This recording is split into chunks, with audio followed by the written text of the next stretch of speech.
pasok? Hello mga kabarangay.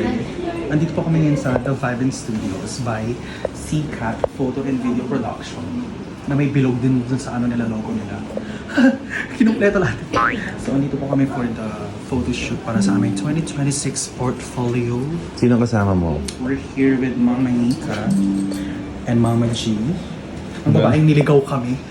Mama G, ang babaeng naligaw. Ang babaeng hindi alam ang direksyon pero tuno ang turo kung saan daw pupunta. And also we're here with Papa Renz. Nagmamarunong sa daan. Ayan. Ang usapan po kasi sa San Carlos Plaza, yung tinuro pong daan ni Mama G, pa-plaza na po ng Bimala yung daan namin. Tinatahan namin. Pero so far, nakarating naman kami dito. It's kind of cool. Kasi may aircon. Kasi may aircon. Tapos maganda yung sa kanila. And ayan, we're getting ready. Kasi hinihintay pa namin kasi may nauna sa amin. And ayaw mo na, alam niyo naman na ayaw ko yung naghihintay ako.